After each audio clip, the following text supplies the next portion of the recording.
Masih barengan sama gue Dimas, dan lo masih dengerin Radio Gadget, the one and only Gadget Radio. Dan iya, ini adalah Hailu S30, sebuah headphone baru dari Hailu yang harganya itu murah, cuma 400 ribuan aja. Karena memang akhir-akhir ini tuh gue emang lagi cari headphone ya teman-teman. Karena headphone gue yang biasanya gue pakai buat konten itu dia kondisinya sudah kurang nyaman, karena udah kurang lebih 5 tahun gue pakai. Dan pilihan gue itu jatuh sama Hailu S30 ini karena menurut gue harganya masih masuk akal di 400 ribuan. Dan di video kali ini gue pengen cerita ini pengalaman gue pakai Hailu S30.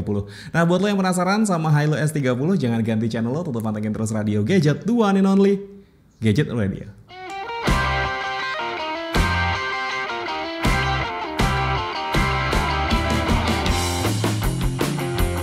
Sebelum gue cerita detail spesifikasinya, gue mau cerita harganya dulu. Hailu S30 ini dibanderol dengan harga cuma Rp429.000 aja.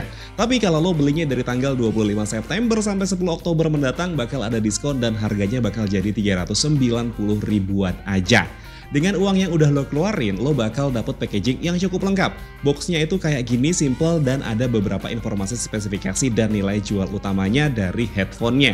Di dalam paket penjualannya jelas lo bakal dapetin headphone-nya, kartu garansi resmi Hailu Indonesia, buku petunjuk penggunaan, kabel charger, dan kabel aux yang gak terlalu panjang.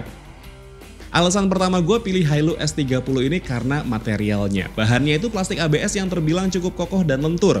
Dan gue berharap durability-nya juga bisa bagus bertahan untuk beberapa tahun ke depan. Di bagian atas headphone-nya yang kena ke bagian kepala, ini bahannya dibuat lembut jadi nggak sakit kalau kena kepala. Begitupun juga di bagian ear cup-nya yang punya material yang mirip-mirip. Headphone ini ukurannya itu bisa di-adjust sesuai dengan bentuk kepala, dan yang gue suka di sini meskipun material luar atau casingnya itu dari plastik ABS, tapi untuk material dalamnya dibikin dari material metal kayak gini. Jadi nambah kesan kokoh saat digunakan. Itu kenapa gue pilih, karena mungkin gue adalah orang yang lebih sering pakai headphone dibandingkan dengan kebanyakan orang di luar sana karena tuntutan profesi juga. Alasan kedua kenapa gue pilih headphone ini ya karena desainnya. Menurut gue desain headphone ini tuh low profile banget. Mungkin buat lo yang kurang familiar juga nggak akan tahu gue pakai headphone merek apa. Ini yang gue butuhin karena headphone yang gue pakai itu mostly bakal masuk ke dalam video-video gue. Kalau lo perhatiin di sini emang ada logo Hailu di setiap ear cup-nya. Tapi logonya itu dibikin senada dengan warna headphone-nya, jadi nggak terlalu kelihatan kalau menurut gue. Cocok nih buat orang yang pengen tampil low profile juga. Dengan desain kayak gini juga gue ngerasa nyaman pakai headphone-nya, ukurannya pas jadi telinga itu bisa masuk sepenuhnya ke dalam ear cup-nya, dan karena bahannya lembut jadi nggak berasa pegel dan panas kalau gue pakai lama-lama headphone-nya. Kalau ngomongin fitur dan spesifikasi, sebenarnya menurut gue headphone ini udah cukup lengkap ya di harga 400 ribuan. Dengan harga segini, lo udah ngedapetin headphone dengan fitur Active Noise Cancellation, Quick Conversation, baterai besar di 600 mAh yang bisa bertahan hingga 80 jam penggunaan, ada mode gaming, Bluetooth calling, dan lo bisa custom penggunaan headphone ini lewat aplikasinya.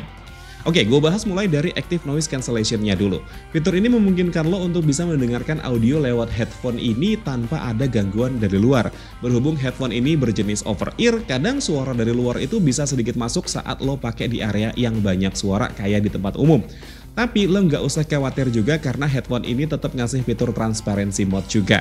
Dimana saat lo dengerin musik, lo juga masih bisa aware sama lingkungan sekitar. Karena bahaya juga kan kalau lo cuma bisa denger audio dari headphone-nya aja. Nah, karena punya fitur transparency mode, headphone ini juga jadi punya fitur Quick Conversation. Nah, fitur ini bisa lo aktifkan dengan cara menyentuh casing headphone-nya yang sebelah kanan. Tapi sistemnya ini memang harus disentuh dan tahan ya kalau lo mau ngobrol sama orang dengan posisi lo masih pakai headphone-nya. Jadi pas lo sentuh ini, fitur transparency mode-nya itu dia bisa aktif dan lo bisa mendengarkan suara lawan bicara lo. Di satu sisi fitur ini berguna buat lo yang nggak mau ribet lepas pasang headphone pas lagi mau ngobrol sama orang. Headphone ini punya total 3 tombol yang fungsinya itu beda-beda. Tombol yang pertama itu ada tombol ANC untuk menyalakan atau mematikan fitur ANC-nya. Ada tombol volume yang pengoperasiannya ini agak aneh. Pencet sekali untuk menaikkan volume dan pencet dan tahan untuk menurunkan volumenya.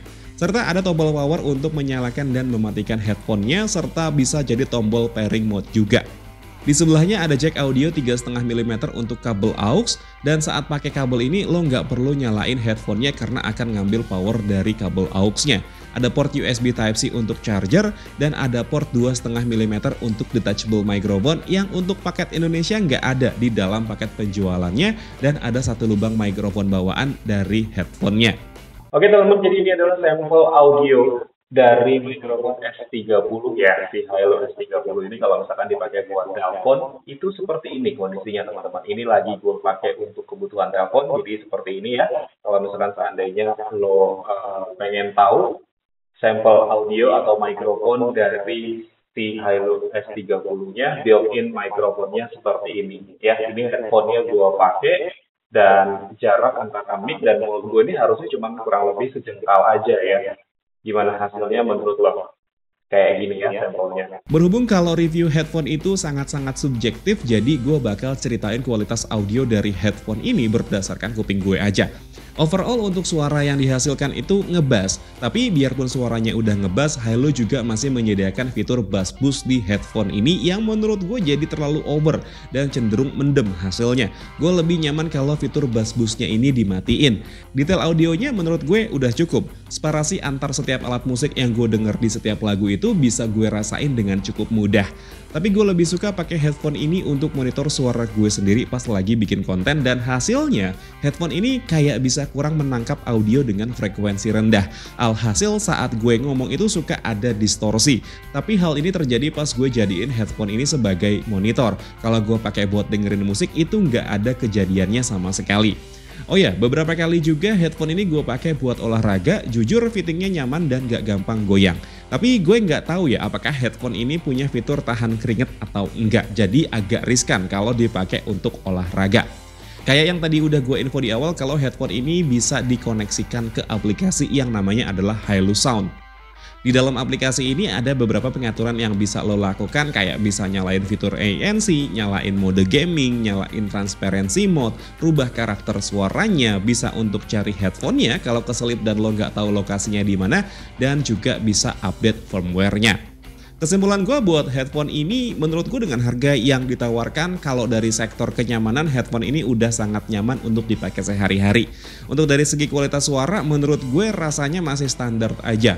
Pas pertama kali dinyalain itu dia ada suara yang bisa ngasih kesan wah, tapi pas dipakai buat dengerin musik suaranya masih tergolong yang biasa aja. Bagus tapi bukan yang wah banget. Dan ini wajar di headphone dengan harga segini. Buat lo pecinta bass sebenarnya udah sangat cukup. Sebenarnya hal yang perlu diperhatikan di headphone ini tuh dia nggak punya tombol buat next atau previous, jadi kalau lo mau ganti lagu tetap dari handphone yang lo pakai sebagai sumber konten yang lo nyalain. Selebihnya gue nggak ada keluhan untuk headphone di harga segini. Nah jadi gitu ya teman-teman, Hilo S30 ini yang lagi gue pakai sekarang untuk kebutuhan konten kreator kayak gue, ataupun juga mungkin kebutuhan bermusik lo setiap hari ya. Tapi gue juga pengen tahu nih pendapat lo mengenai headphone yang murah satu ini, harganya cuma 400 ribuan aja. Tulis aja pendapat lo di kolom komentar di bawah, kita diskusi. Dan mungkin ya segini dulu aja cerita gue mengenai Hilo S30. Kalau misalkan emang lo suka sama kontennya boleh di like dan di subscribe channel gue, tapi kalau misalkan emang gak suka boleh di dislike aja. Akhir kata gue Dimas undur diri, sampai ketemu lagi di siaran-siaran berikutnya. Assalamualaikum warahmatullahi wabarakatuh. Dadah.